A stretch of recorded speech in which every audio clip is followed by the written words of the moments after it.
তাদের কাছে ফিতনাটি অন্ধকারচ্ছন্ন কালো বর্ণ ধারণ করে আসবে।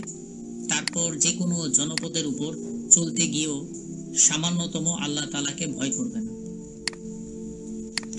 হাদিস নং 124, কাসির ইবনু মুররাহ রহমতুল্লাহ থেকে বর্ণিত, তিনি বলেন, রাসূল সাল্লাল্লাহু আলাইহি ওয়াসাল্লাম বলেছেন, বালা মুসিবতের নিদর্শন এবং কিয়ামতের আলামত হচ্ছে মানুষের জ্ঞান নষ্ট হয়ে যাবে, বুদ্ধি হ্রাস পাবে, পেরেশানি বেড়ে যাবে, হকের আলামতগুলো উঠিয়ে নেওয়া হবে এবং জুলুম প্রকাশ স্বরূপ ধারণ করবে।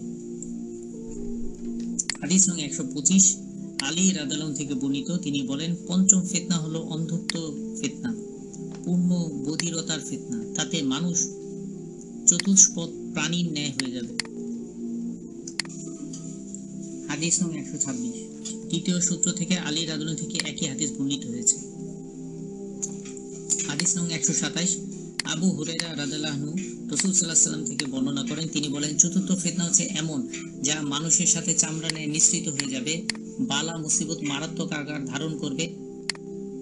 এক পর্যায়ে তারা সৎ কাজকে ভালো জানবে না এবং অসৎ কাজকে খারাপ জানবে না।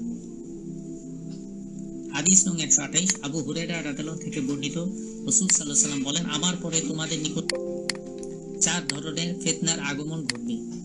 তার মধ্যে চতুর্থ ফিতনা হচ্ছে লাগাতার বধির ও অন্ধত্বের ফিতনা, যা মানুষের সঙ্গে চামড়ার ন্যায় মিশ্রিত হয়ে থাকবে। এমনকি এই সময় অসৎ কাজকে সৎ মনে করা হবে এবং সৎ কাজকে অসৎ কাজ মনে করা হবে।